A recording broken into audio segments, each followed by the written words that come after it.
Bismillahirrahmanirrahim. Assalamualaikum warahmatullahi wabarakatuh. Waalaikumsalam. Alhamdulillahirabbil alamin. Wassalatu wassalamu ala asrofil anbiya'i wal mursalin wa ala alihi wa sahbihi ajma'in. Amma ba'du. Asyhadu an la ilaha illallah wa asyhadu anna Muhammadan abduhu wa rasuluh. Allahumma sholli ala Muhammad wa ala ali Muhammad. Alhamdulillah, segala puji syukur kita panjatkan kehadirat Allah Subhanahu wa taala yang telah memberikan berbagai nikmat kepada kita semua, dan atas kehendaknya lah pula hari ini, malam ini kita bisa berkumpul kembali dalam acara mengkaji bahasa Al-Qur'an. Salawat serta salam semoga selalu tercurah kepada junjungan kita Nabi Muhammad SAW beserta para keluarga dan para sahabat, dan insya Allah syafaatnya sampai kepada kita semua di hari akhir nanti. Semoga teman-teman semua dalam keadaan sehat walafiat, dan apabila mungkin teman-teman atau saudara yang dalam keadaan sakit, semoga diberi kesabaran, kemudian Allah segera angkat sakitnya. Baik, hari ini pertemuan kita sudah sampai ke pertemuan ke-24 ya Ustadz ya. Allah terasa ke-24. Semoga ilmu yang telah dan akan Ustadz berikan mendapat ganjaran pahala yang berlipat ganda, juga buat teman-teman yang selalu istiqomah, semoga mendapatkan pahala dari Allah atas niat baik untuk memenuhi kewajiban untuk menuntut ilmu. Dan hari ini Ustadz akan membawakan kajian dengan tema Al-Quran sebagai dalil hukum syara. Baik Ustadz, dipersilahkan untuk menyampaikan materinya. Terima kasih. Baik, terima kasih Mas Arya. Alhamdulillah. Assalamualaikum warahmatullahi wabarakatuh. Alhamdulillahirabbil alamin. Asyhadu an la ilaha illallah, asyhadu anna Muhammadan abduhu wa rasuluh.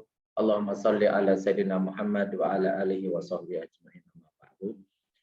Puji syukur kita panjatkan kehadirat Allah Subhanahu wa taala atas limpahan nikmat dan karunia yang tidak terhingga pada kita semua. Shalawat dan salam semoga Allah curahkan kepada suri tauladan kita Nabi besar Muhammad sallallahu alaihi wasallam, pada keluarga, sahabat dan pengikut akhir zaman. Alhamdulillah, jadi sebagaimana telah saya sampaikan bahwa kita materinya kita rubah temanya dengan harapan banyak yang insya Allah tidak akan ketinggalan ya. Karena kalau bahasa Arab jadi banyak ketinggalan, padahal sebenarnya yang ikut serta ikut terus juga merasa ketinggalan terus gitu ya. Jadi makanya dari itu ya kita rubah sekarang mengkaji bahasa Al-Quran. Jadi sebenarnya intinya sama di bahasa Arab ya, sehingga nanti di akhir itu kita tetap saya akan mengulang-ulang, mengingat-ingat apa yang kita sudah pelajari dari mulai pertemuan pertama sampai ke-21 kita review ya ilmu nahwu. Kemudian dikenalkan sedikit-sedikit ya sorof. Jadi saya mengkaji itu dengan mengembalikan misalnya ini sorofnya, ini wazannya apa, asalnya dari mana, dan seterusnya. Jadi akan saya ulang-ulang, mudah-mudahan dengan mengulang-ulang nanti akan banyak yang ingat kembali ya yang sudah kita pelajari pada pertemuan-pertemuan sebelumnya. Dan materi ketiga tentang mengkaji bahasa Al-Quran itu, saya ingin mengkaji tentang Al-Quran sebagai dalil hukum syara. Jadi kenapa ini perlu dibahas? Karena muncul viral-viral sekarang ini yang sering terjadi kontroversi satu sama lain, dan lebih celakanya itu di ranah publik, dan kemudian antar pendukung itu kemudian saling menghujat yang tidak sama sekali produktif bagi kesatuan umat ini. Sehingga saya ingin menjelaskan duduk perkaranya terkait dengan dasar ya, dasar sekali. Jadi dasar yang paling dasar adalah tentang definisi apa itu hukum syara, kemudian apa itu dalil syara, apa itu nanti ijtihad hukum syara. Jadi ijtihadnya istinbat. Nah, saya memulai dari definisi dulu tentang hukum syara. Hukum syara atau syariat ya. Syariat, dan saya kira hukum syara ini sudah masuk dalam bahasa Indonesia ya. Di syara itu sudah masuk dalam bahasa Indonesia, walaupun ada syara yang lain tidak pakai y, artinya suku, agama, ras, dan dan jadi syara syara dalam pengertian suku, agama, ras, dan kepercayaan, aliran kepercayaan itu bukan yang dimaksud ya. Di syara pakai syara. Nah, hukum syara adalah khitabu syari'i al-muta'allaqu bi af'alil ibadi bil iqtidai awit takhyiri awil wadi. Jadi hukum syara itu adalah khitabu syari, seruan dari pembuat syariat. Jadi syari ya memang menggunakan isim fa'il dari syara'a, yasra'u syar'an, bahwa syari'un. Jadi pembuat syariat. Kenapa tidak khitabullah ya Allah? Karena nanti asyari itu ada bukan hanya Al-Quran, tetapi ada yang ditujukan oleh Al-Quran bahwa itu juga bagian dari asyari atau pembuat syariat. Nanti ada hadis Rasul, ada ijma sahabat, ada qiyas, makanya digunakan asyari. Jadi seruan pembuat syariat yang berkaitan dengan perbuatan-perbuatan hamba. Kenapa kok perbuatan hamba bukan af'alul muslim atau mukmin gitu ya? Karena al-ibad di mana ada abdu, jamak dari abdun, yang dimaksud adalah yang mukallaf. Mukallaf itu artinya yang sudah mendapatkan taklif, beban. Jadi dia sudah balik, berakal, ya. Kemudian ada yang hanya bukan terkait dengan pribadinya, ada yang terkait dengan hartanya. Misalnya tidak berakal, tetapi kalau zakat, misalnya orang gila, dia punya harta, maka zakat hartanya itu harus dijakatin. Sehingga makanya tidak disebut mukallaf juga bi'afalil mukallafin, bukan, tetapi ibad. Karena di situ ada yang taklif, ada yang taklif di hartanya, bukan di fisiknya. Makanya menggunakan al-ibad. Ini definisi ini penting karena definisi yang baik itu harus jami'un wa mani'un. Jadi mencakup semua yang didefinisikan dan mencegah masuknya definisi yang lain. Itu kata kunci dari definisi. Jadi definisi itu harus jami'un wa mani'un. Nah, bil iktidoi artinya berupa tuntutan. Tuntutan ini berupa tolabulil fi'li atau tolabulil tarki. Tolabulil fi'li artinya tuntutan untuk mengerjakan atau tuntutan untuk meninggalkan atau larangan ya. Kemudian ada takhir. Takhir ini pilihan boleh dikerjakan atau boleh tidak. Jadi pilihan ini nanti hukumnya mubah. Kemudian ada wad'i. Wadi itu dalam hal penetapan. Jadi nanti kita akan membahas tentang hukum taklif dan hukum wadi. Jadi ini pondasi dari usul fikih. Usul fikih kita harus tahu dulu mana jadi hukum syara, mana nanti hukum yang terkait dengan pelaksanaannya. Hukum ada taklifi, ada wadi. Taklifi artinya pembebanannya. Hukum pembebanannya ada wajib, sunnah, mubah, makruh, haram. Ada wadi, nanti hukum pelaksanaannya, teknisnya. Misalnya ada syarat, ada rukun, ada sebab, ada sah, ada batil, dan seterusnya. Tapi nanti kita pelan-pelan kita mengkaji istilah-istilah usul fikih, tapi tidak terlalu mendalam, karena kalau harus mendalam banget bahasa Arabnya harus lulus dulu ya. Jadi khawatirnya nanti mentok-mentok dengan istilah-istilah. Jadi definisi ini penting kita pahami karena dari sinilah kita bisa memahami lebih detail apa itu hukum syara. Nah, asyari itu intinya adalah Allah, pembuat syariat atau al-hakim, pemutus itu adalah Allah. Dan ini tentunya mengikat setiap orang yang beriman kepada Allah. Karena kalau pengakuan bahwa tidak ada Tuhan kecuali Allah, itu harus juga masuk di dalamnya tidak ada yang disembah kecuali Allah. Karena tidak ada nilainya dia mengakui bahwa Tuhannya adalah Allah. Karena setan pun, iblis ketika ditanyakan Tuhan mereka, kan ya Tuhan kami adalah Allah gitu ya. Tapi yang menjadi masalah bagi iblis dan keturunannya ketika mereka mau menyembah. Jadi menyembah dia tidak mau mengikuti perintah Allah, aba wastakbara. Jadi kalau kita menyatakan la ilaha illallah, kita juga harus konsekuensinya adalah la ma'buda illallah. Tidak ada yang disembah kecuali Allah. Karena tugas manusia Allah ciptakan di dunia ini adalah untuk beribadah. Wa ma khalaqtul jinna wal insa illa liya'budun. Jadi tidaklah aku ciptakan jin dan manusia, firman Allah, kecuali agar kedua makhluk ini beribadah kepadaku. Beribadah artinya melaksanakan hukum-hukum berasal dari Allah. Jadi melaksanakan perintahnya, menjauhi larangannya. Dan kemudian firman Allah dalam surat Yunus ayat 40, surat Yusuf ayat 40, Allah berfirman innil hukmu illa lillah. Di sini ada in yang artinya tidak. Jadi bukan jika, tapi in sama dengan inna. Jadi innil hukmu illa lillah. Jadi artinya mengistinbatkan, menetapkan, mengisbatkan. Maksud saya mengisbatkan bahwa hukum itu hanya kepunyaan Allah. Jadi tidak ada hukum kecuali milik Allah. Amarul alla ta'budu illa iyyah. Allah memerintahkan agar alla ta'budu. Jadi itu ada an dan la'an, itu huruf nasab. Ya. Tadinya ta'buduna, pakai an la ta'budu.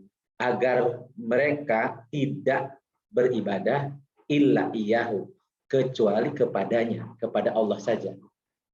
Dzalika dinul qayyim. Inilah agama yang lurus. Jadi kalau kita konsekuen dengan keimanan bahwa Allah adalah Tuhan kita, maka kita harus konsekuen bahwa tidak ada hukum kecuali datang dari Allah. Pemutus perkara itu harus dari Allah Subhanahu wa taala.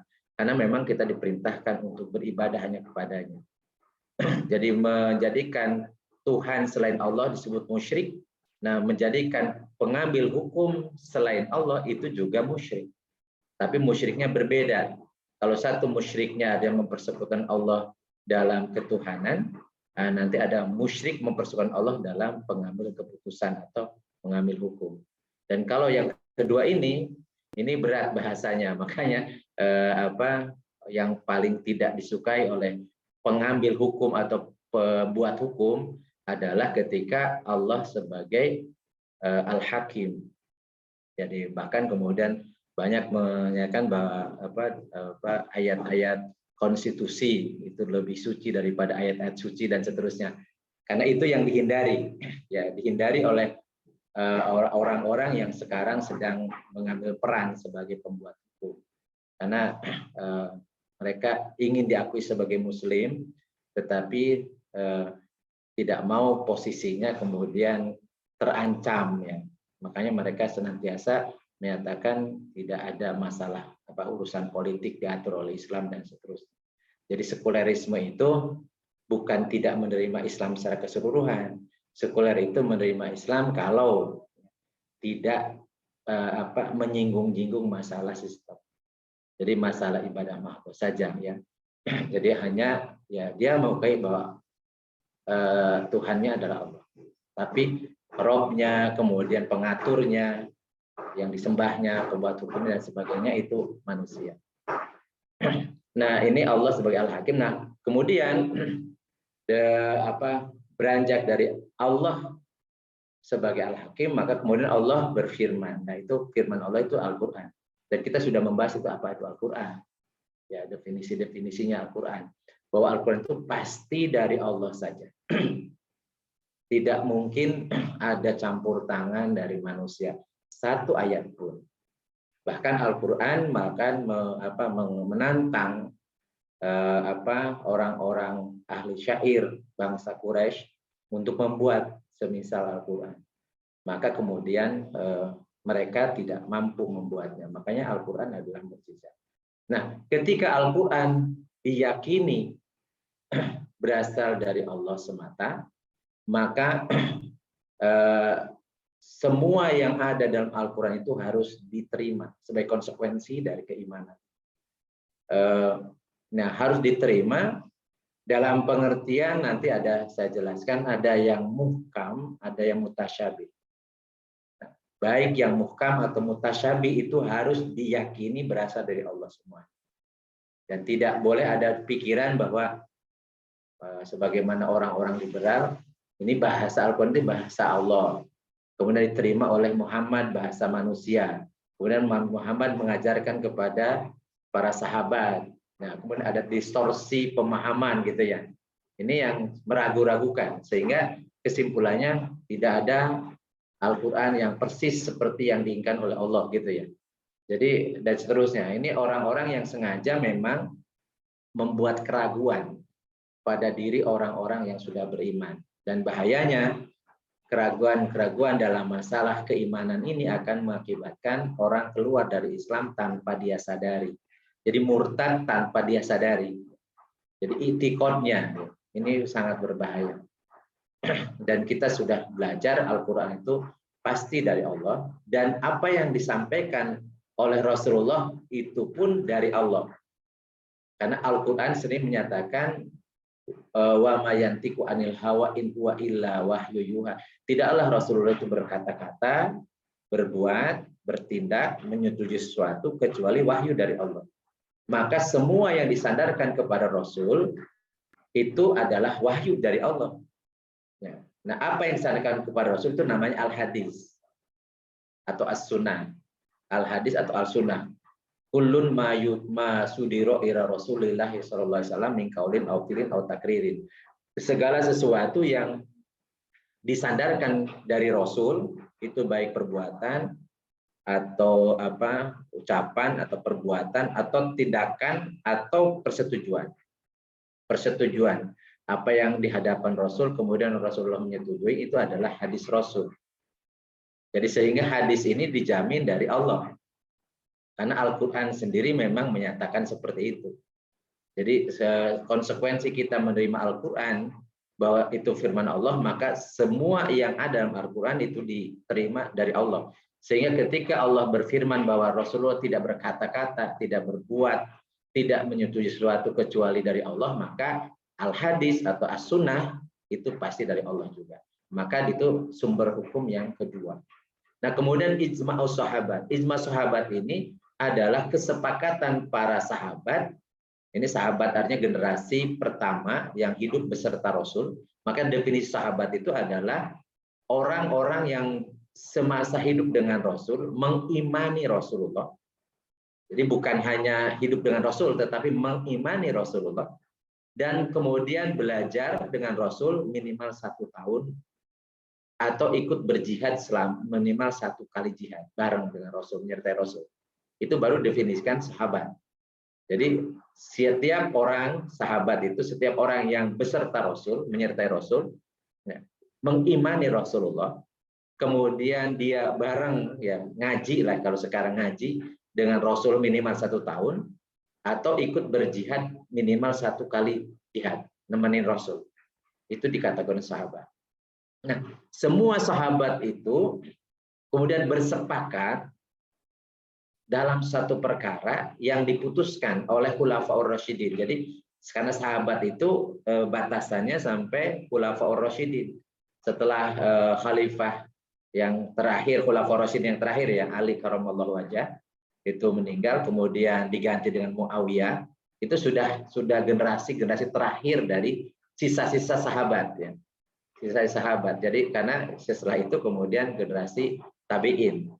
Jadi ijma sahabat itu kesepakatan para sahabat ya, selama pada kurun waktu kepemimpinan Khulafaur Rasyidin, khalifah yang rasyidah, khalifah yang 5 yang lurus.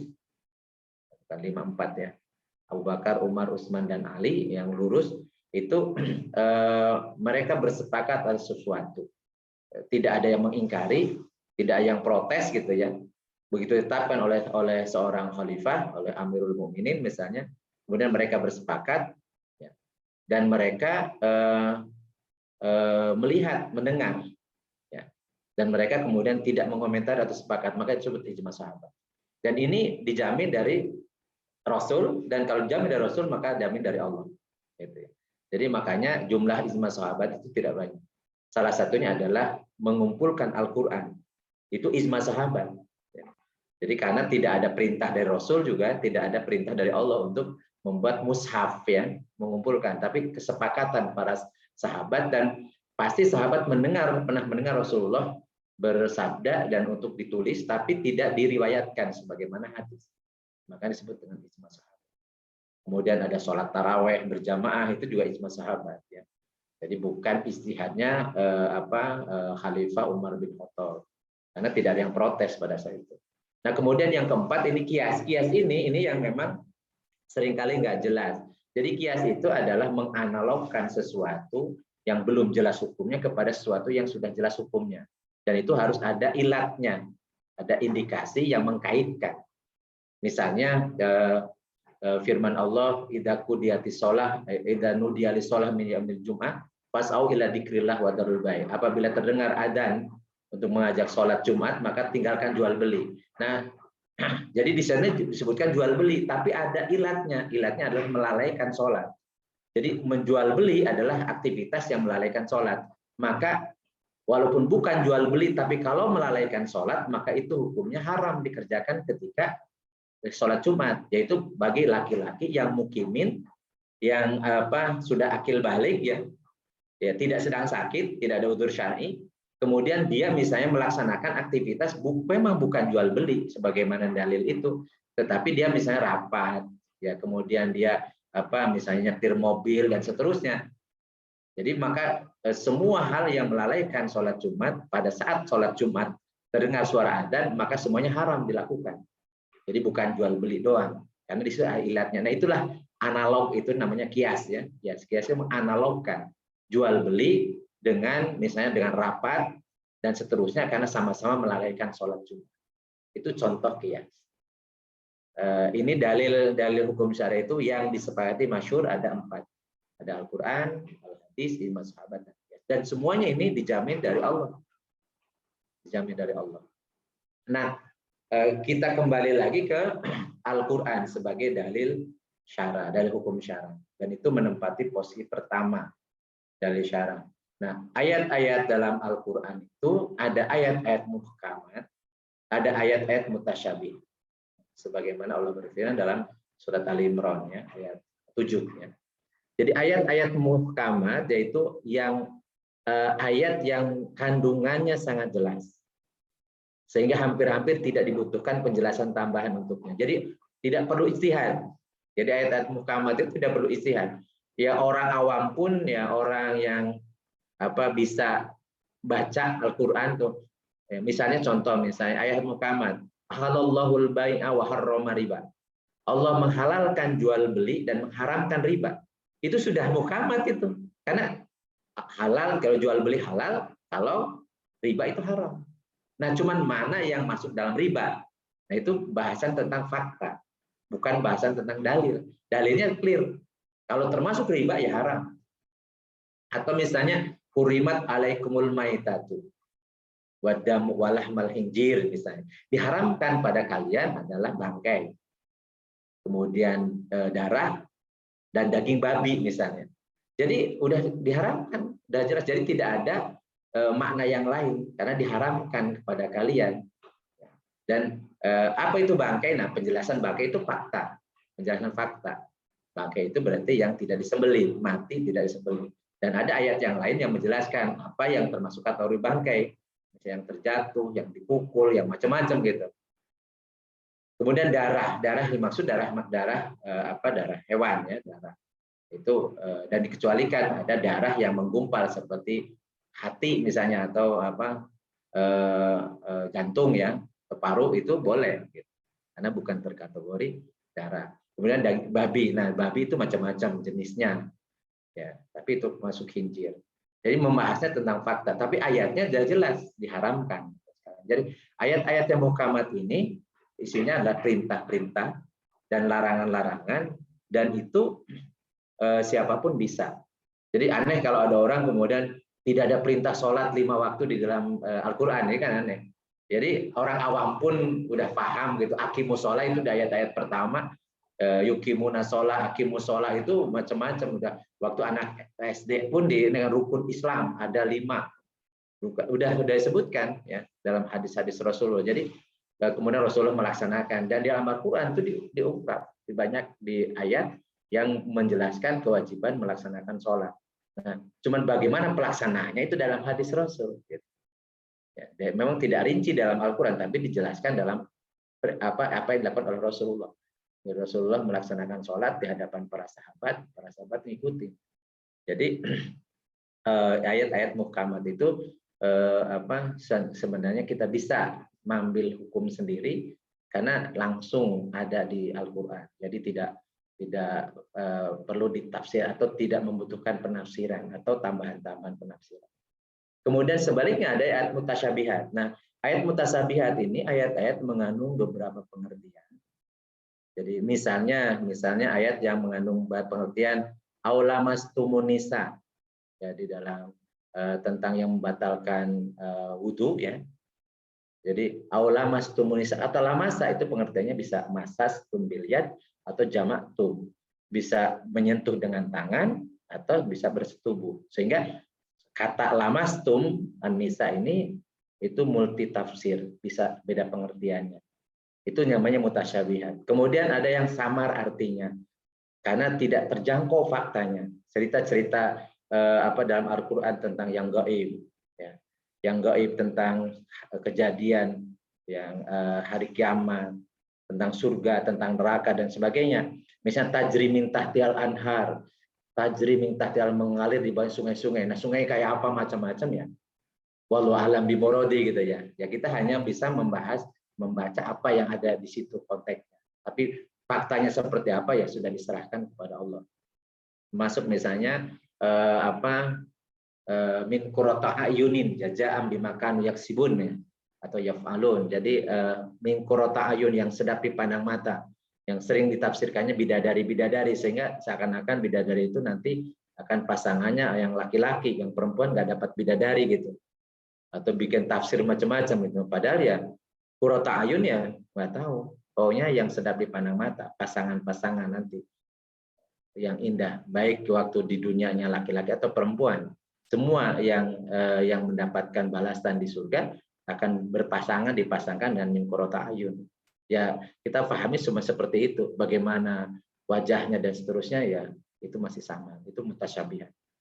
Atau misalnya sulit difahami kecuali setelah merujuk kepada yang muhkam atau ayat yang muhkam atau hanya Allah yang mengetahui makna. Biasanya yang hati-hati mufasir mengatakan wallahu a'lam bimuradi. Allah lebih tahu maksudnya. Nah, ini yang tadi saya sampaikan yang di dalam surat Ali Imran ayat 7. Jadi huwallazi anzala 'alaikal kitaba minhu ayatun muhkamatun. Jadi dialah Allah yang telah menurunkan kepadamu wahai Muhammad Al-Qur'an. Minhu diantaranya sebagian dari Al-Qur'an itu ayatun muhkamatun. Jadi ayat-ayat muhkamat. Hunna umul kitab. Nah, hunna umul kitab itu ini adalah badal dari ayatun muhkamatun. Jadi ayat muhkamat itu adalah itu semua adalah umul kitab. Jadi intinya Al-Quran itu adalah ayat-ayat muhkamat. Sehingga kalau orang misalnya belum bisa bahasa Arab, belum bisa menafsirkan macam-macam, cukup membaca ayat itu udah tahu hukumnya.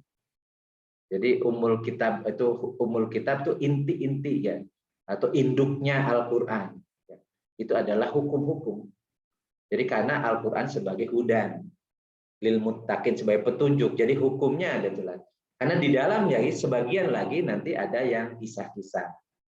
Ada kisah-kisah, ada yang menceritakan hal-hal yang gaib dan seterusnya. Yang itu adalah wa ukhra mutasyabihat, dan itu termasuk mutasyabihat.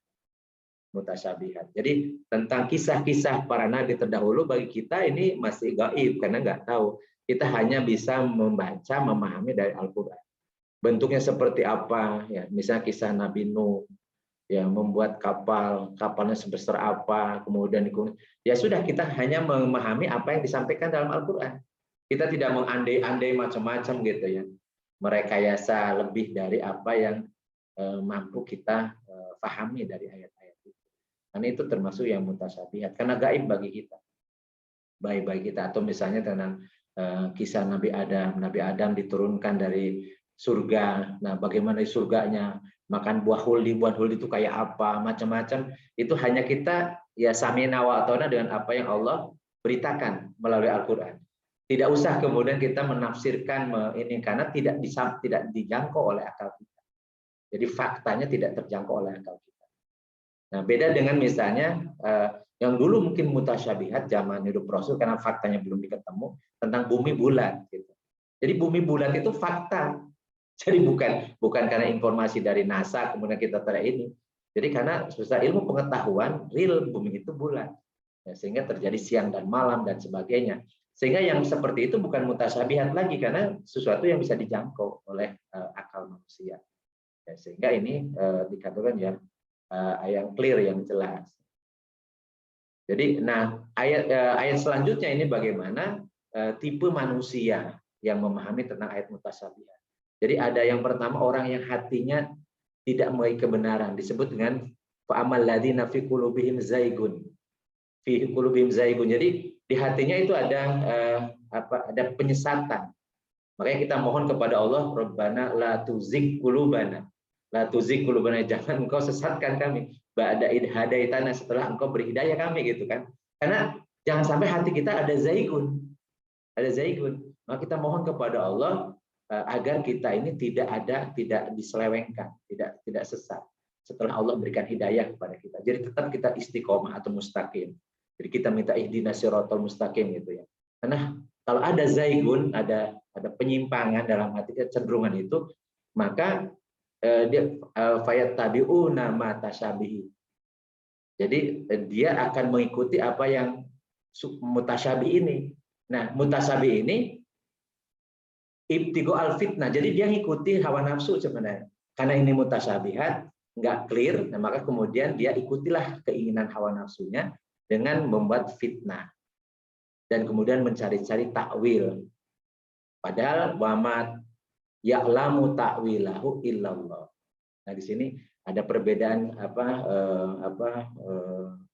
waqaf ya, waqaf. Ada yang mengatakan wamat ya'lamu ta'wilahu illallah warasikhuna fil ilmi gitu ya. Ada yang sampai lafuz jalalah illallah.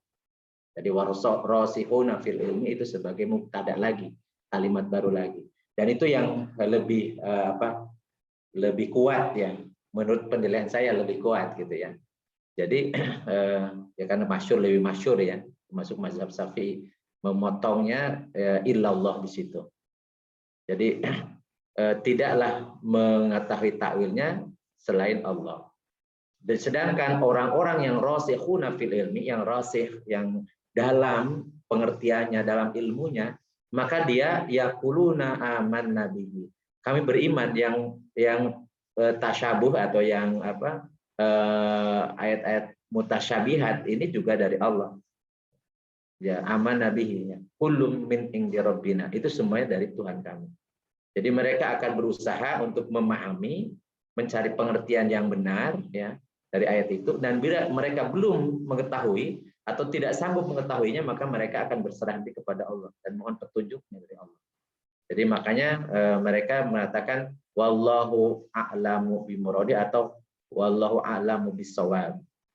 Ya, wallahu a'lamu bisawab gitu. Jadi yang lebih mengetahui yang benar itu Allah. Jadi dia sudah berusaha mencurahkan keilmuannya sebagaimana yang kemarin saya sampaikan tentang tafsir ya, mufasir, dia ada 15 ilmunya, dia berusaha untuk menguasai itu, tapi kemudian dia berkesimpulan wallahu a'lam bimuradi atau wallahu a'lam bisawab. Allah lebih tahu yang benar. Jadi itu sikap ketawaduan orang-orang yang ulil albab. Jadi wa mayadzakaru illa ulil albab. Jadi ya, punya pengertian itu yang menyadari itu adalah ulil albab. Jadi menyadari kemampuannya rasihuna fil ilmi, dia walaupun rasihuna fil ilmi, ilmunya sangat dalam, ya, mendalam ilmunya, tapi dia berusaha semaksimal mungkin memahami ayat-ayat mutasyabihat dengan keilmuannya, tetapi dia menyadari bahwa semuanya itu berujung kebenaran itu dari Allah. Al-haqqu min rabbikum fala takunanna minal mumtarin. Jadi mereka senantiasa mengabdi kepada Allah. Itulah yang harus kita sikapi. Jadi kita harus memiliki sikap seperti yang kedua ya ketika menghadapi ayat-ayat mutasyabih. Nah, itu yang ingin saya sampaikan. Ini masih pengantar ya. Pengantar, jadi saya mengenalkan ini nanti sambil selanjutnya kita membahas tentang istilah-istilah atau mungkin pengantar usul fikih. Jadi sedikit-sedikit dari sambil kita nanti mempelajari Al-Quran. Mana ayat-ayat muhkamat, mana ayat-ayat mutasyabihat, ini maknanya seperti apa, ya, kaitan dengan hukumnya seperti apa, dan seterusnya. Baik, kita stop dulu di sini. Kalau ada yang mau disampaikan dulu, dipersilahkan. Sebelum kita melanjutkan mengkaji bahasanya. Jadi kita sudah tetap merunut ya dari surat An-Nas, sekarang surat yang ke-97. Surat ke-7. Ini kebetulan sebentar lagi kita Ramadan ya. Jadi kita baru membahas ya. Tanya Ustaz. Silakan Mangga. Bismillahirrahmanirrahim. Assalamualaikum warahmatullahi wabarakatuh. Ustaz, saya mau tanya itu ayat Al-Baqarah 208 ya kalau nggak salah, Fisil Mikafah, masuklah kalian ke dalam Islam kafah. Itu ayat Muhammad atau mutasyabihat. Kemudian hubungan dengan yang tadi Ustadz sampaikan tadi bahwa Allah itu pembuat hukum kehidupan, hukum manusia. Apakah kan itu juga Muhammad ya? Apa maksudnya yang kita pahami ya? Nah, bagaimana dengan hukum-hukum manusia, terutama di Indonesia deh ya, belum lagi di seluruh dunia. Dunia ini kan milik Allah gitu. Jadi kita nggak bisa kita nggak boleh bilang begitu, nanti orang kafir juga mengklaim ini gitu. Nah, bagaimana itu ya kita meinikannya ya bahwa kita yang benar gitu, satu-satunya itu benar adalah Islam, tidak ada yang lebih tinggi daripada Islam. Nah, apalagi di Indonesia yang mayoritas 80% ya Muslim. Cuma hukum kita ini bukan lagi hukum Allah. Jadi hukum itu hanya di ranah pribadi aja, sholat, puasa silahkan, tapi yang lain, yang hukum Allah yang lain tidak diterapkan. Bagaimana ini? Terima kasih. Ya, baik. Jadi hukum-hukum itu ada pertama tentang ilmu dulu. Ilmu itu ada namanya saqofah, ada yang namanya jadi ilmu dalam katanya sains dan teknologi ya. Jadi harus dipisah dulu, karena kalau kita tidak memisah ini nanti campur-campur tuh. Jadi nanti kemudian bias. Masa sih tentang makan, tentang macam-macam jenis makanan macam-macam dihukum oleh hukum syariat gitu ya, atau tentang bercocok tanam dan seterusnya, dan tentang sains dan teknologi ya. Jadi makanya kita harus paham dulu bahwa yang terjadi yang kita jalankan itu ada yang namanya saqofah, ada yang namanya madaniyah atau sains dan teknologi, dan madaniyah gitu ya. Nah, kalau kaitannya dengan sains dan teknologi, keilmuan itu sifatnya universal. Jadi dari siapapun, oleh siapapun, ngambil dari manapun, diajarin oleh siapapun boleh. Jadi kaitannya dengan sains dan teknologi. Sehingga Rasulullah juga ketika beliau mengomentari terjadinya penyerbukan buatan untuk petani petani kurma, Rasulullah mengomentari gitu. Jadi biarkan saja dia berbuah sendiri, diserahkan sama Allah, ternyata gagal panen. Nah, kemudian setelah itu kemudian Rasulullah mengatakan antum a'lamu bi umuri dunyakum. Kalian lebih tahu urusan kalian. Jadi ini maksudnya adalah kaitannya dengan teknologi, ya, teknologi penyerbukan kurma. Atau misalnya ketika Rasulullah akan menempatkan tentara di Badar, kemudian Rasulullah ditanya oleh Habab bin Mundir, ada seorang sahabat ya yang tahu persis lokasi-lokasi strategis di Badar. Kemudian beliau bertanya, Rasulullah, apakah ini wahyu dari Allah menempatkan tentara di sini, atau ini strategi perang? Rasulullah mengatakan ini strategi perang. Kemudian kata Habib bin Mundir, salah ya Rasulullah kalau demikian, karena yang paling tepat ada aku tunjukkan satu tempat di sana kita menguasai sumber air dan kemudian kita bisa membuat embung-embung ya, mengalirkan air itu sehingga musuh tidak dapat suplai air. Kemudian Rasulullah mengikuti karena Habib bin Mundir orang-orang yang lebih paham tentang itu. Jadi kalau keilmuan maka kita mengikuti yang pakarnya dan tidak karena bukan wahyu nih, kecuali kalau Rasulullah mengatakan wahyu seperti perjanjian Hudaybiyah itu wahyu sehingga Rasulullah tetap bersikukuh, tetap perjanjian Hudaybiyah kan. Walaupun tidak setuju sahabat gitu kan, karena tidak membutuhkan persetujuan kalau wahyu. Tapi kalau keilmuan banyak kepada pakar. Nah, membedakan ini penting karena nanti ada ranahnya yang sifatnya umum, universal, termasuk nanti madaniyah. Madaniyah itu bentuk-bentuk fisik hasil dari kreativitas manusia, akal kecerdasan manusia. Jadi jangan sampai kita boikot produk-produk Prancis misalnya kemarin itu, tapi tidak boikot sakofahnya, ideologinya gitu ya. Jadi keliru, yang harus boikotnya di ideologinya karena sakofahnya. Jadi bukan produk madaniyahnya. Kalau madaniyahnya no problem, kita mau pakai dari manapun gitu ya. Nah, ini penting Mbak ini kan. Nah, kemudian dalam ranah bagaimana keseharian, hukum syara itu bisa kafah, itu harus ada 3 pilar. Baru pilar pertama adalah individu, orang-orang yang bertakwa. Orang bertakwa, jadi hukum-hukum yang terkait dengan masalah individu itu bisa dijalankan di mana kapanpun oleh siapapun ya. Dan di situ tidak boleh dipaksa orang yang berbeda agama ya. Jadi makanya dalam sistem Islam itu ada namanya kafir dhimmi. Kafir dhimmi itu kafir yang mendapatkan jaminan ya, semua jaminan pelayanan publik sebagai warga negara ya, yang dia tidak boleh diganggu, tidak boleh diintimidasi dan tidak boleh dipaksa. Dan termasuk tidak boleh dipaksa masuk Islam karena la ikraha fiddin, tidak boleh ikroh dalam agama. Jadi nanti pelayanan kepada mereka kalau sifat-sifatnya individu, makanan mereka, pakaian mereka dan ibadah mereka dan seterusnya itu bisa non muslim yang kafir dhimmi itu ada tempatnya. Dia dilayani oleh negara. Ya, diberikan fasilitas oleh negara gitu kan. Jadi ini yang orang nggak tahu bahwa kalau Islam diterapkan itu nggak boleh gitu, enggak. Jadi itu sudah diterapkan, Rasulullah sudah mencontohkan.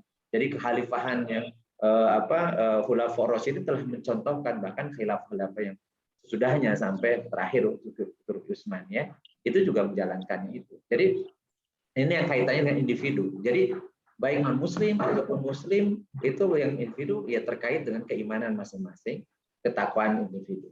Nah, yang kedua adalah masyarakat. Jadi ada yang tugasnya tugas masyarakat. Salah satunya adalah amar ma'ruf nahi munkar, itu bukan hanya individu tapi harus masyarakat.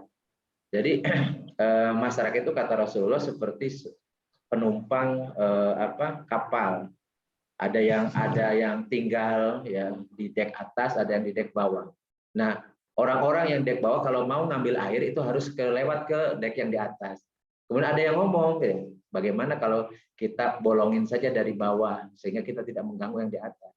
Maka kata Rasulullah, kalau seandainya dibiarkan orang itu tidak dicegah, maka akan tenggelam. Bukan hanya yang di bawah, tapi semua penumpang kapal itu akan tenggelam semua. Nah, itu ibaratkan masyarakat. Jadi kalau amar ma'ruf nahi munkar tidak ditegakkan oleh masyarakat, maka akan kehancuran. Dan sekarang ini tidak berfungsi itu masyarakat. Jadi individualisme.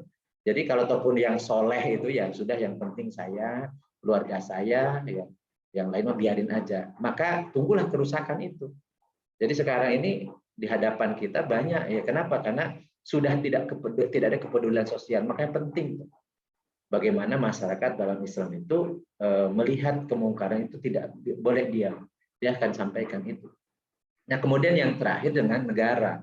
Memang ini yang akan menjamin. Karena hukum-hukum syara itu tidak hanya kutiba alaikumus syiyam, tapi kutiba alaikumul qital, kutiba alaikumul qisas. Itu ayatnya sama redaksinya.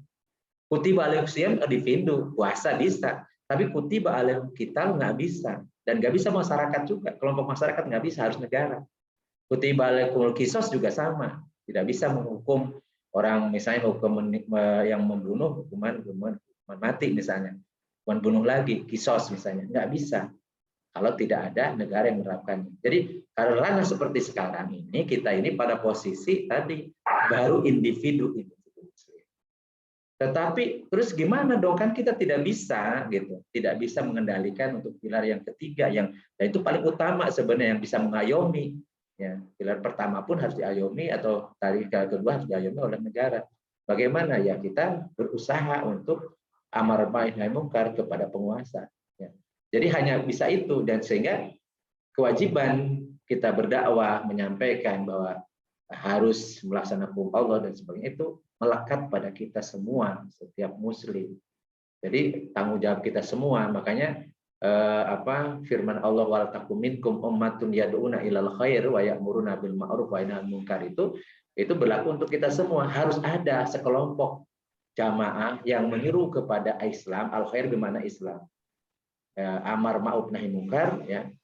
Dan mereka itulah ya orang-orang yang beruntung atau jamaah yang beruntung. Jadi jamaahnya apa saja, organisasi apa saja, tapi yad'una ilal Islam, ilal khair, ya'muruna bil ma'ruf wa yanhauna 'anil munkar wa ulaika humul muflihun. Jadi mereka itu kelompok orang-orang yang muflihun. Jadi kita pasrahkan yang tidak bisa kita laksanakan kepada Allah, ya. Sementara yang bisa kita jangkau, bisa kita laksanakan, kita upayakan. Sambil tetap kita punya kontribusi dalam amar ma'ruf nahi munkar sesuai kapasitas dan kemampuan. Wallahu a'lam. Syukron Ustadz. Baik, kalau belum ini kita lanjutkan ini ya, mengkaji ini. Dari surat yang ke-97, nanti kita lanjutkan diskusinya ya sesudah ini. Bismillahirrahmanirrahim. Inna, sesungguhnya kami, kaminya ini Allah ya. Jadi nahnu kepada Allah itu ada dua pengertiannya. Nahnu artinya ta'dzimul lil jinsi, Allah mengagungkan dirinya dengan mengatakan kami. Tapi maksudnya adalah aku. Maksudnya aku.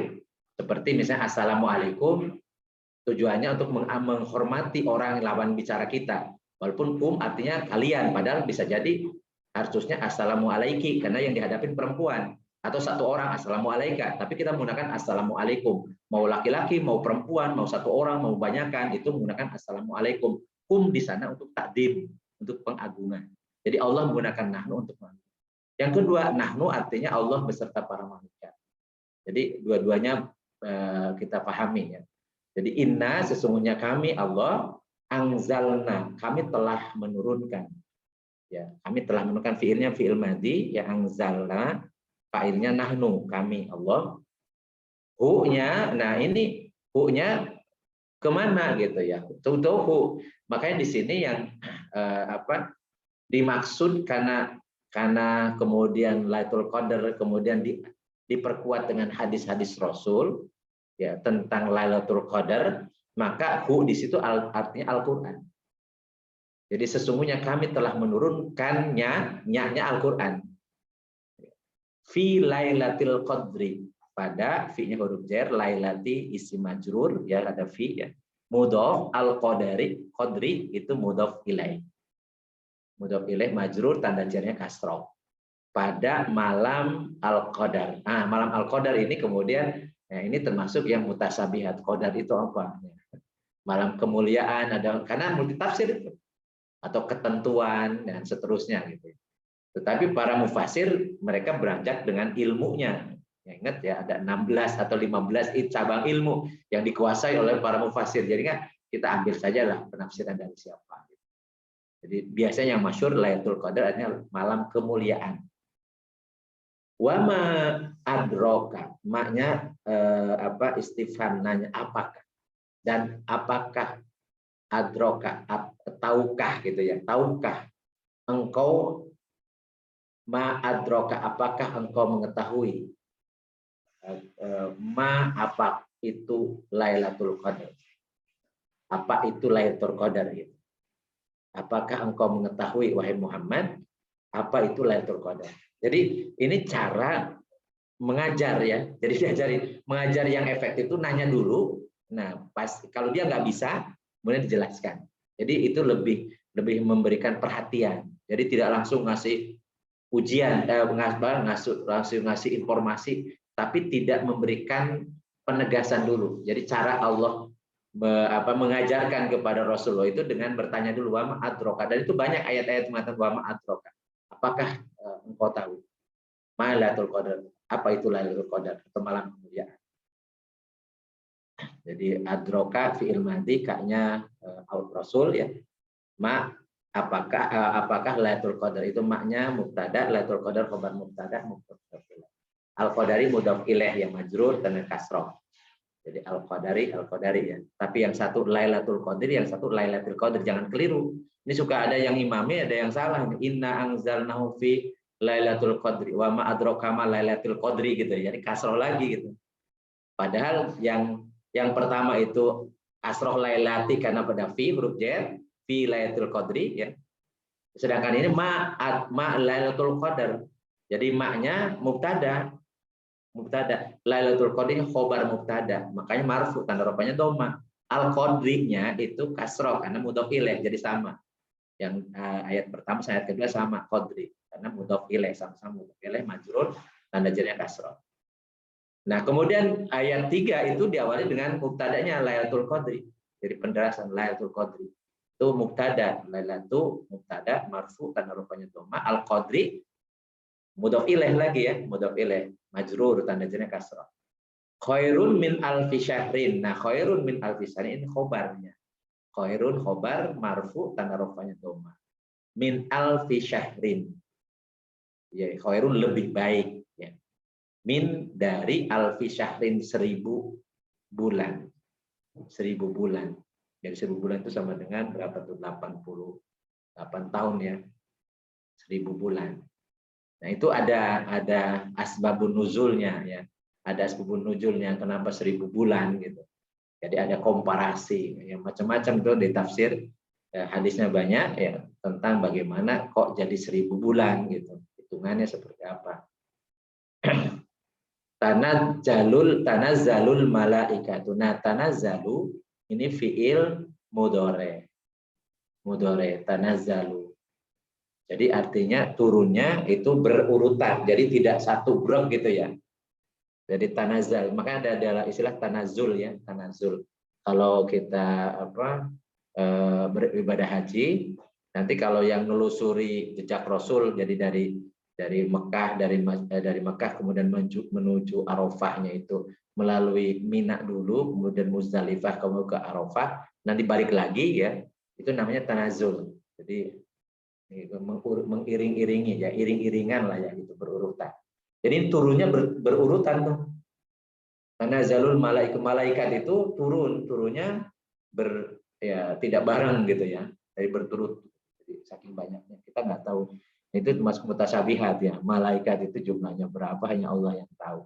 Dan bagaimana turunnya juga Allah yang tahu. Bagaimana naiknya macam-macam. Nggak usah kita pikirin bagaimana turun dan naiknya malaikat ke langit dan seterusnya ya.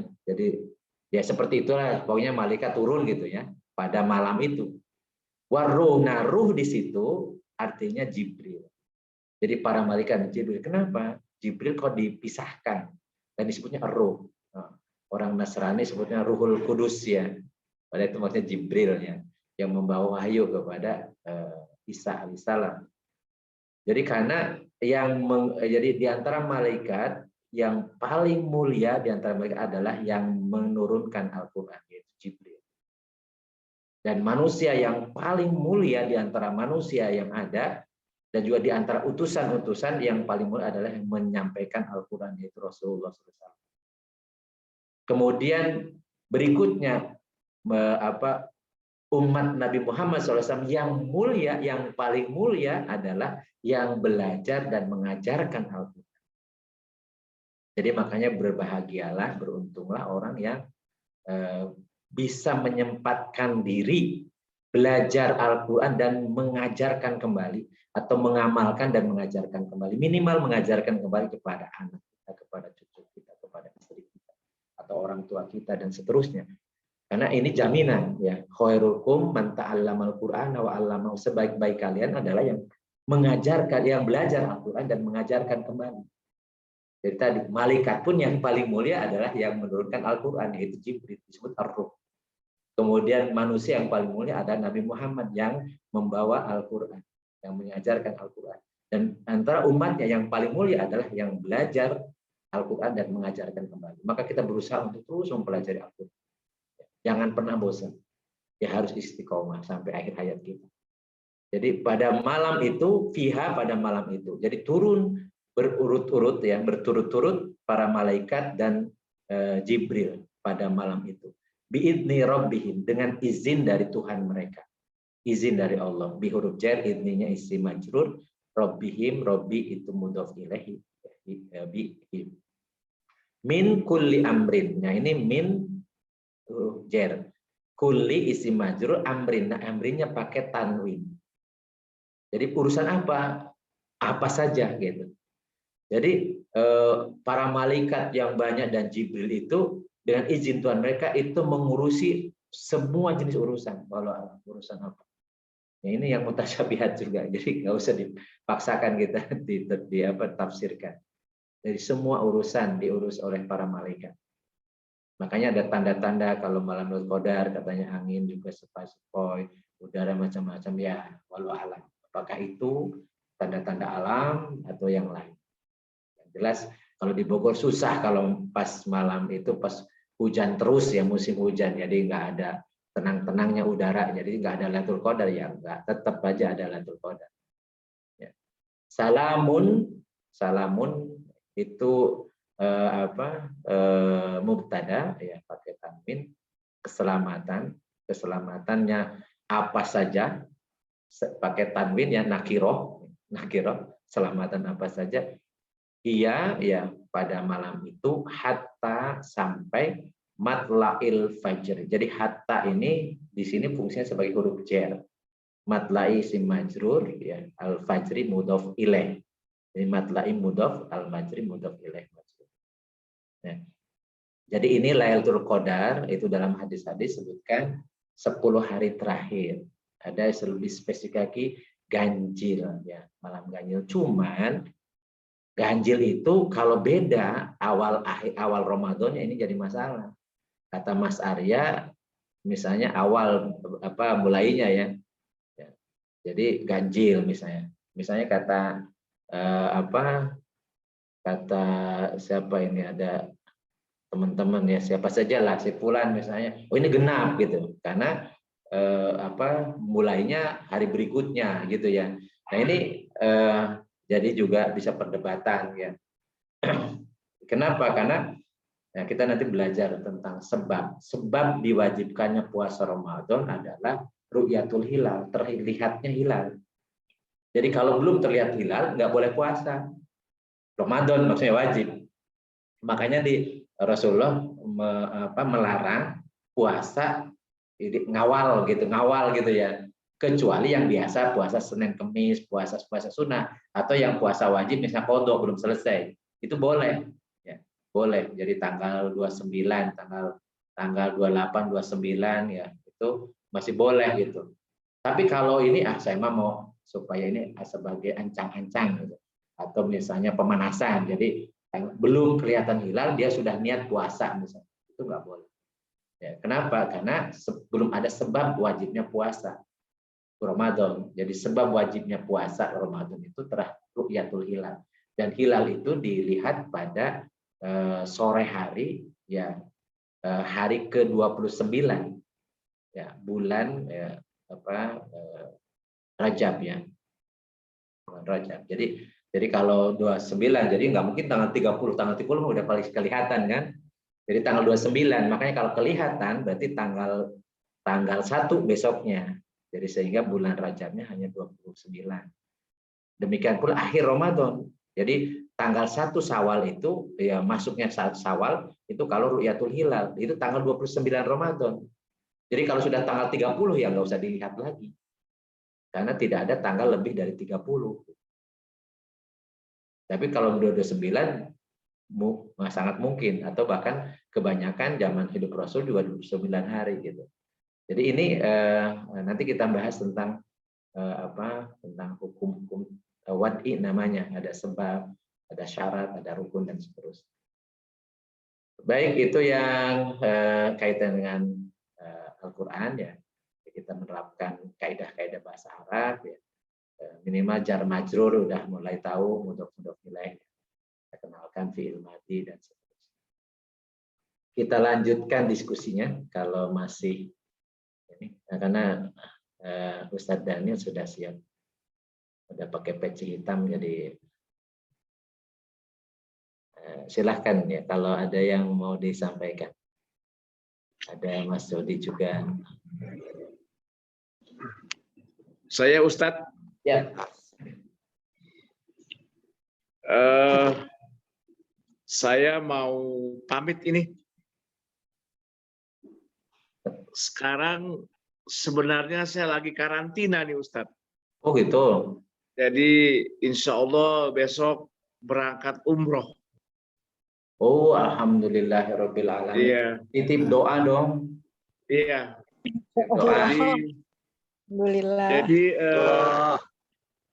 saya dan teman-teman lagi berbahagia nih.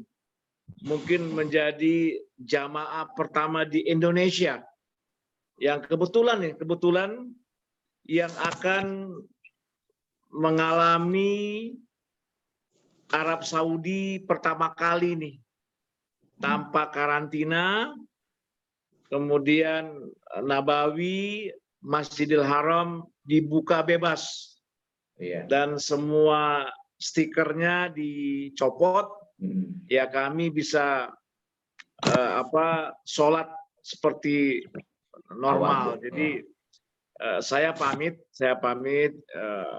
ke teman-teman Arga Cita, ya, doakan kami semoga mendapat umroh. Nah ini ada pertanyaan nih, ada yang lucu nih. Iya.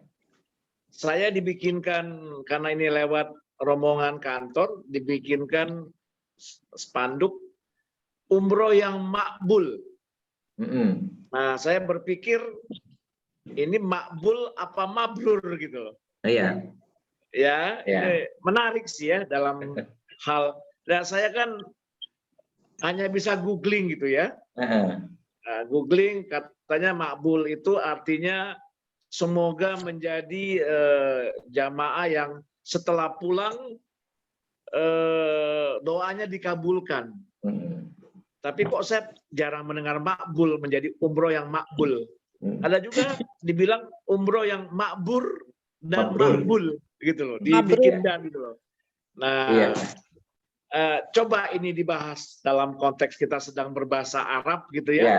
Nah, saya juga alhamdulillah lagi bahagia sekali, lagi deg-degan ini kan, besok mau berangkat gitu ya. Nah, mungkin Pak Ustadz bisa kasih ini nih, kasih ulasan dan doa. Ya, kami berenam nih dari kantor, berenam. Alhamdulillah. Dan dari berenam itu ada 2 orang yang kurir, 2 orang yang kurir kita ajak juga bersama ya ke tanah suci. Silakan Pak Ustadz. Baik. Jadi makbul itu dari qabala yakbilu. Jadi kalau dulu waktu nikah itu cuma diterjemahkan qabil tu nikahaha. Aku terima nikahnya gitu ya. Qabil tu. Qabila yakbilu, qabil orang yang menerima. Ya, aku terima ya, qabil tu, aku telah terima. Nah, isim maf'ulnya makbul. Jadi yang diterima, maksudnya terima apa? Umrohnya diterima oleh Allah.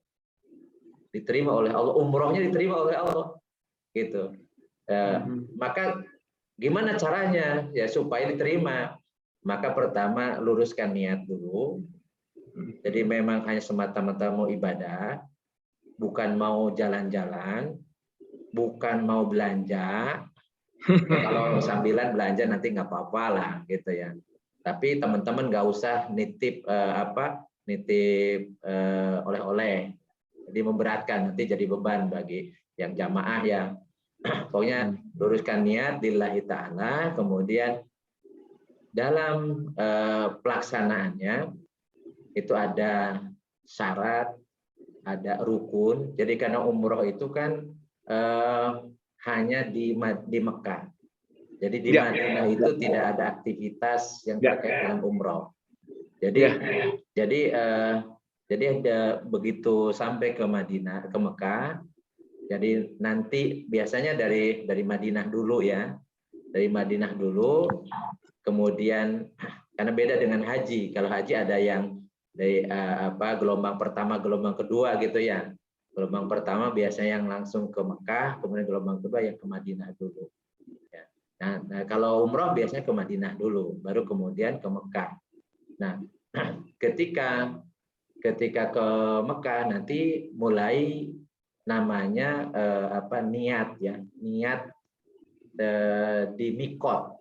Mikot itu tempat atau waktu ya, waktu untuk berniat. Nah, biasanya di Bir Ali.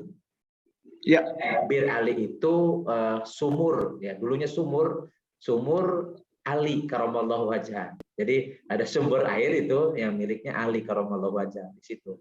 Maka mulai di situ dijalankan tuh mulai, karena itu niatnya. Maka tidak boleh mulai dari situ ketika pakai kain ihram, jadi nanti udah Daniel jadi muhrim. Ya. Jadi bukan silakan muhrim itu pasangan hidup macam-macam, itu bukan. Muhrim itu orang yang pakai ihram. Itu hanya ada di sana ketika umroh ataupun haji. Muhrim. Kalau yang haram dinikahi namanya mahram. Cuma salah kaprah gitu. Ya. Jadi muhrim. Nah, ketika udah pakai kain ihram, ingat jangan sampai ada yang jahit-jahitan masih ya. Pakaian dalam harus copotin semua, makanya makainya tuh harus bener tuh, pakai kain ihramnya ya, jangan sampai ini karena ada yang harus dijaga, jangan sampai kelihatan gitu ya. Nah, kemudian dari situlah mulai kemudian talbiyah. Dan ingat talbiyah itu seakan-akan, jadi kita pakaian kita putih, hanya 2 lembar, dan itu bayangkan itu kita dibungkus nanti, kita tanpa sehelai yang hanya 2 kain putih itu. Kemudian kita dipanggil oleh Allah. Ya, mudah-mudahan nanti akhir hayat kita juga gitu. Nanti Allah memanggil kita, ya ayat Tuhan nafsul mutmainnah, wahai jiwa yang tenang, irji'i ila rabbiki radiyatan mardiyah, kembali kepada Tuhanmu dalam keadaan ridho dan ridho. Masuklah ke dalam hamba-hambaku, masuklah ke dalam surgaku. Maka jiwa kita mengatakan labbaik Allahumma labbaik, labbaik la syarika lak, labbaik. Innal hamda wa ni'mata laka wal mulk la syarika lak. Jadi itu yang nanti jadi bayangkan bahwa itu kita akan bertamu kepada Allah, dipanggil oleh Allah. Nah, seakan-akan itulah akhir hayat kita. Jadi gambarkan dalam pakaian kita. Jadi kita lupakan tuh pekerjaan, walaupun ada proyek, ada order, ada macam-macam, udah Daniel, udah serahkan aja, ditinggalkan saja, udah di Jakarta terserah apapun yang terjadi. Karena yang dihadapi sekarang mau bertamu pada Allah. Nah, itu kemudian dijalankan, kemudian nanti tawaf, kemudian sa'i. Ya. Kemudian setelah itu tahallul. Cepet ya, cepet ya.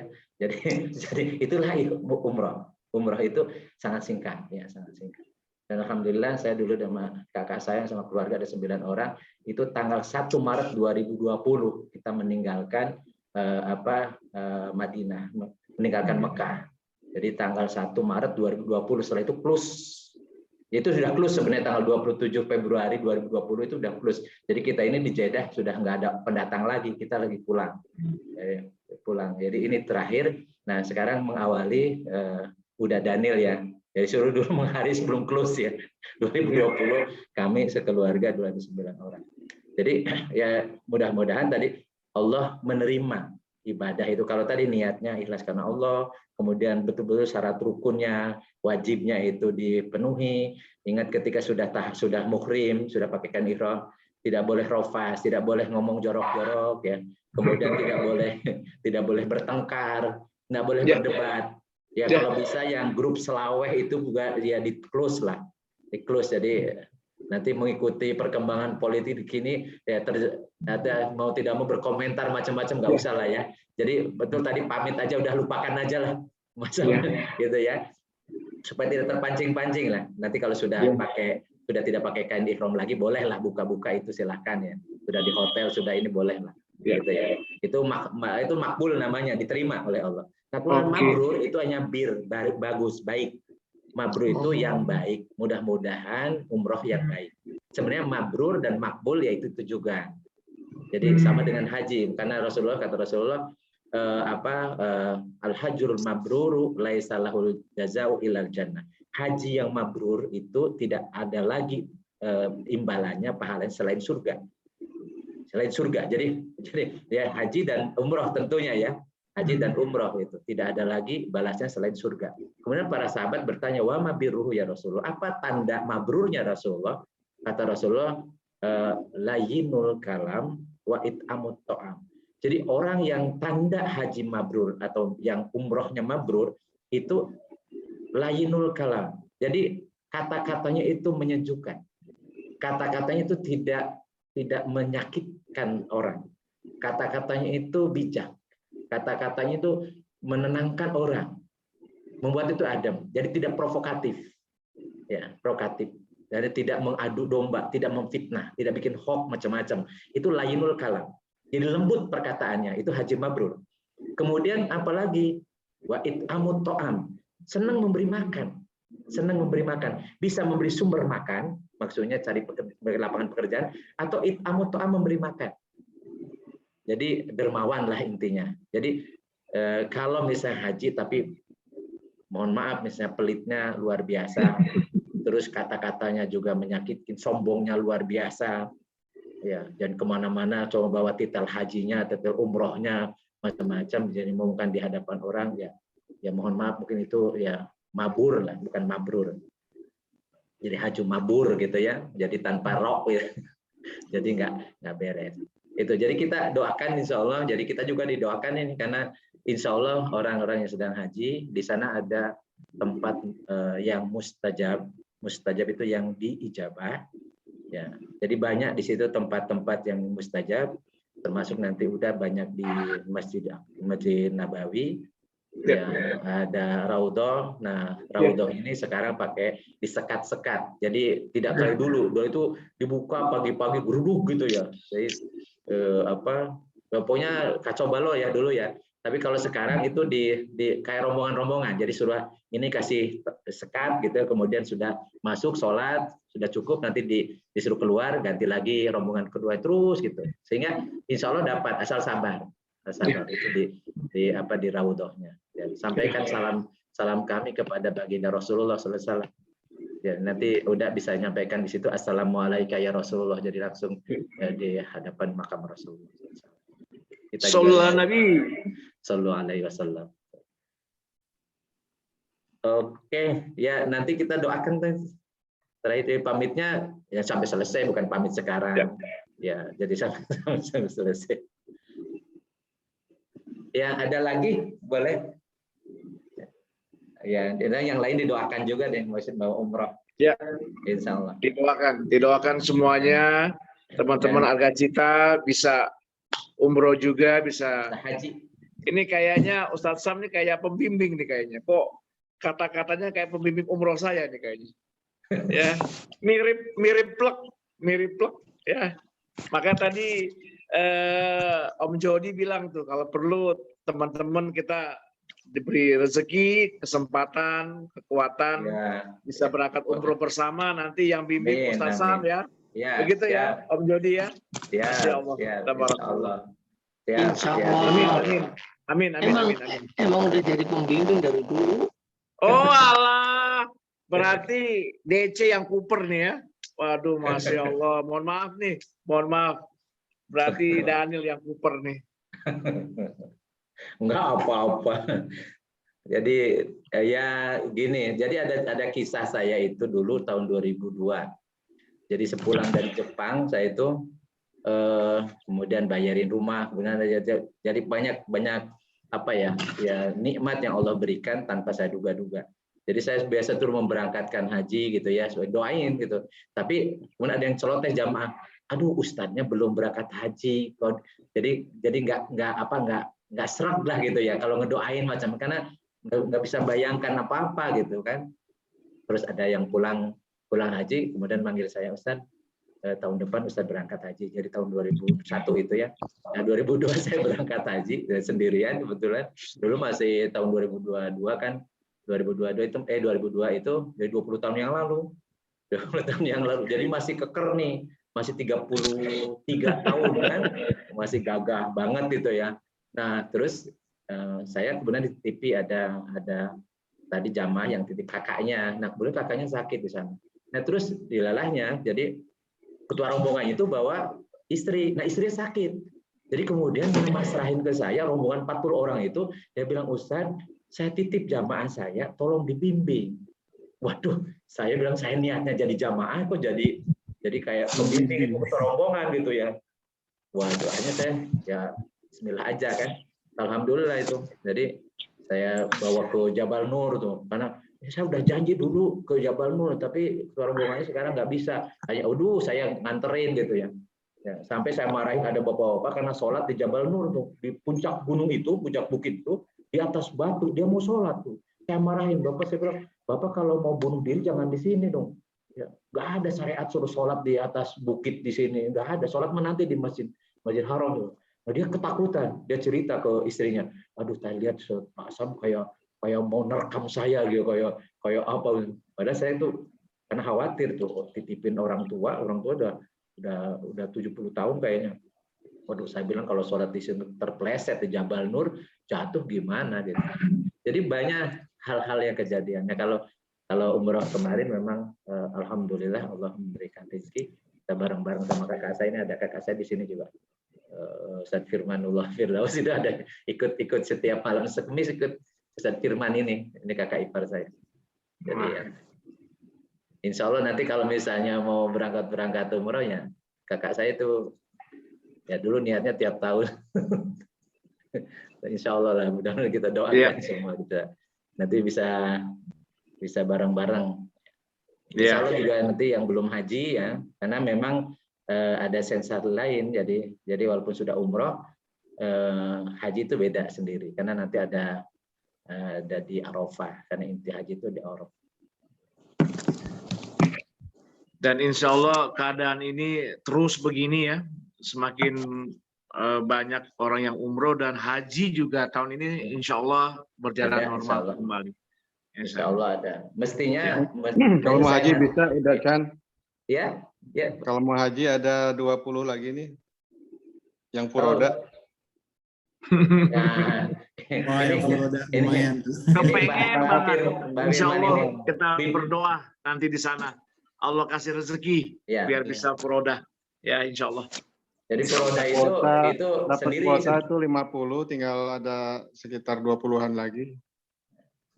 Ini siapa yang bicara nih? Saya nggak memantau nih. Ini kakak saya nih. Kakaknya Kasam. Suaranya kok kayak Arya suaranya ya? Aduh, masya Allah.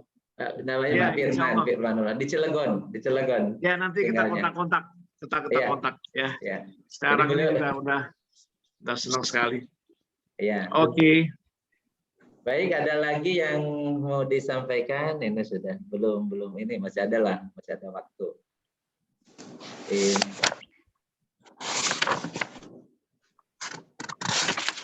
Silakan kalau ada lagi teman-teman yang mau diskusi. Ustadz itu yang di Anzalna itu kan dia kata dasarnya kan nazala ya? Nazala. Nah, terus penambahan alif itu kenapa ya Ustadz? Saya lupa lagi, belum buka-buka lagi. Iya. Jadi itu nazala itu yang sulasi mujarrodnya. Sulasi mujarrod itu nun, zai, lam, nazala. Kemudian ada sulasi mazid, ditambah 1, tambah alif. Anjala. Ya, tadinya isim fiil lazim, fiil yang intransitif pakai tambahan alif ya di depan menjadi transitif, menjadi isim bukan maklum, mutaaddi, maksud saya mutaaddi. Jadi lazim atau mutaaddi. Jadi kata kerja aktif transitif. Jadi anzala itu ada menurunkan. Jadi menurunkan apa? Al-Qur'an. Tapi kalau nazala turun ya nazala Al-Qur'an. Al-Qur'an turun.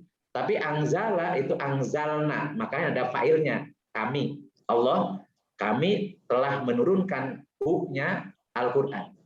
Jadi anzalallahul Qur'ana itu ya. Allah telah menurunkan Al-Qur'an. Jadi tadinya kalau nazala itu aktif intransitif, tidak ada objeknya. Nazala turun, misalnya nazala Al-Qur'an, Al-Qur'an turun. Nah, tapi kalau anzala menurunkan. Jadi tambah satu, namanya sulasi mazid yang rubai 4 huruf tambah jadi 3 tambah 1. Itu wazannya anzala yungzilu inzalan. Fahuwa mungzalun, sama dengan aslama yuslimu islaman, bahwa muslimun wadaka muslamun. Jadi orangnya muslim, yang diislamkan muslim. Isim masdarnya Islam. Nah, kalau anzala yungzil ingzal. Nah, itu pelajaran sorofnya. Iya. Dibuka-buka lagi. Iya, insya Allah. Baik, Kasih Ustaz. Ya, sama-sama. Ada lagi? Ada kan biasanya Mbak Dila nggak ada ya? Ya, nggak ada Ustaz. Sibuk. Nggak ada, lagi pada sibuk ya. Lagi pulang kampung, Dila. Oh, lagi pulang kampung. Iya, di kampung iya. Iya. Maninjau ya. Sumatera Barat ya? Oh, Maninjau. Iya. Baik, kalau tidak ada kita doa bersama untuk khususnya untuk udah DC ya, DC ya paling. Daniel Cahaya. Ya. DC. Dan untuk kita semua ya, mudah-mudahan Allah memberikan kelancaran, kemudahan dalam ibadah umrohnya. Juga teman-temannya ya, kemudian diberikan kesehatan, kemudian kembali ke tanah air dalam keadaan sehat walafiat dan membawa predikat umroh yang makbul, umroh yang makbul. Demikian pula kita semua, mudah-mudahan Allah anugerahkan rezeki, kelapangan, keleluasaan untuk bisa ke tanah suci ya, ke Mekah, ke Madinah, ke Mekah, baik umroh ataupun haji. Ala hadihin wa kulli niyatin salihah ila hadratin nabiyil mustafa sayyidina Muhammadin wa ala alihi wa azwajihi wa dzurriyyati wa ummati al-Fatihah. A'udzu billahi minasyaitonir rajim. Bismillahirrahmanirrahim. Alhamdulillahirabbil alamin arrahmanir rahim maliki yaumiddin. Iyyaka na'budu wa iyyaka nasta'in ihdinas siratal mustaqim siratal ladzina an'amta 'alaihim ghairil maghdubi 'alaihim waladdallin. Allahumma shalli wa sallim wa barik ala sayyidina wa habibina wa karimina wa dhurrina wa maulana Muhammad wa sallim radhiyallahu tabaraka wa ta'ala kulli sahabati Rasulillah ajma'in amin ya rabbal alamin. Alhamdulillahi rabbil alamin hamdan syakirin hamdan na'imin hamdan yuwafi ni'ama wa yukafi mazidah. Ya Rabbana lakal hamdu kama yanbaghi li jalali wajhika wa 'azimi sultanik. Allahumma inna nas'aluka ridhaka wal jannah wa na'udzubika min sakhatika wan nar. Allahumma yassir lana umurana kullaha wa la tu'assir alaina. Allahumma hasil maqasidana. Allahumma ya Allah yassir umurana wa la tu'assir alaina. Khususan ila Bapak Daniel Cahaya. Amin. Allahumma ij'alhu hajjan mabruran, umratan mabruran. Amin. Al-hajj umratan mabruratan.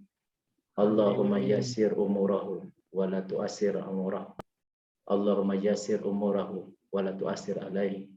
Allahumma anta sahibu fi safari wa anta sahibu fi safari wa khalifatu fi ahlihi. Allahumma ya Allah, mudahkanlah perjalanan umrah saudara kami. Amin ya Allah. Dan teman-temannya dan rombongannya ya Allah. Amin. Lancarkanlah ibadah mereka ya Allah. Amin ya Allah. Lindung mereka ya Allah dalam perjalanan, teman dalam perjalanan mereka ya Allah. Allahumma ya Allah, yassir umurahum wa la tu'assir amarahum. Allahumma rabbana taqabbal minna innaka antas samiul alim wa tub 'alaina innaka antat tawwabur rahim. Rabbana atina fid dunya hasanah wa fil akhirati hasanah wa qina adzabannar.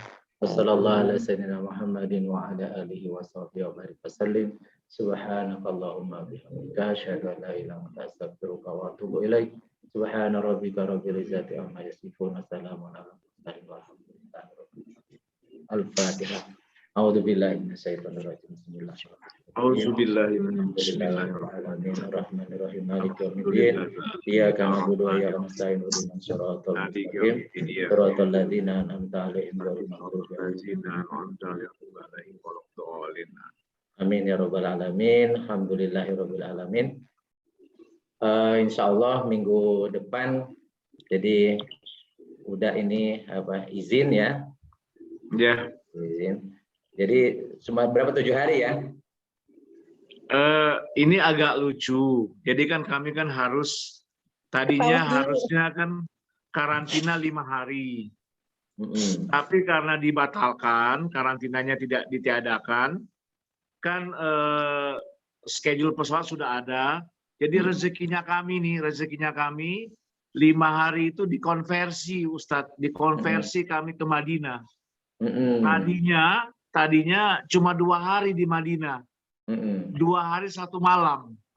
Sekarang jadi 6 hari, 7 hari 6 malam. Jadi kami tadinya juga ada satu keterangan ke masjid dan ke Raudah dalam kurung tergantung perizinan katanya. Wah, saya udah sedih tuh, udah 2 hari 1 malam kok perizinan pula. Nah sekarang katanya alhamdulillah dibebaskan. Ya, seperti semula. Masya Allah. Ini rezeki. Berkah. Kami ini 67 orang rezeki banget katanya. Bersyukur banget. Alhamdulillah. Alhamdulillah. Jadi 11 hari Ustadz. 11 hari kami. Waduh. Luar biasa 11 hari. Masya Allah. 11 hari. Tanpa 75. Tanpa itu ya, karantina ya. Iya. Karantina. Ini karantina. Harusnya kan PCR. Rupanya nggak ada PCR. Jadi kami ini di hotel kayak orang wisata nih Ustadz. Hanya cuma menikmati ngaji aja tadarus gitu kan. Iya. Nggak ada PCR. Jadi sekarang udah di hotel ini. Ini di hotel ini, di hotel karantina. Alhamdulillah. Di Kuningan. Jadi ya kita jadi ya gitulah kayak senang-senang aja di sini. Nah, tadarus, fokus aja. Habis ini mau tidur gitu ya. Jadi nggak ada PCR. Tadinya kan karantina PCR ya, nggak ada. Luar biasa. Alhamdulillah. Mudah-mudahan rezekinya kami, rezekinya orang Indonesia. Nanti kalau nanti mau umroh, ya mudah-mudahan sudah normal ya. Kita doakan ini yang saudara-saudara kita yang dituduh radikal macam-macam gitu ya. Iya, kita doakan semua. Ya. Jadi saya tadi udah ngobrol sama Mas Arya sama Mbak Evelyn. Mungkin hubungi Ustadz Felix ya. Tetap jalan ya. Tanggal 20 kan? Tanggal 20 betul. Tanggal 20 udah pulang ya? Sudah. Jangan udah. Ya. Tadinya juga harusnya 5 hari di Indonesia setelah pulang. Terus berubah 3 hari. Terus berubah ke 1 hari. Katanya konon nih nanti kami setelah pulang 20 pagi langsung boleh pulang ke rumah katanya gitu loh. Masya Allah. Masya Allah, tabarakallah. Luar biasa. Mudah-mudahan jadi kemarin tuh saya sudah hubungi Ustadz Felix dan insya Allah sih beliau nggak ada masalah karena diundang itu. Jadi saya minta sama Igos, saya suruh menghubungi, tapi katanya nggak pede atau apa gitu ya. Jangan apa-apa lah menghubungi saya, nanti saya yang menghubungi. Beliau sudah oke, sebenarnya tinggal waktunya. Saya bilang nanti panitia ada yang menghubungi.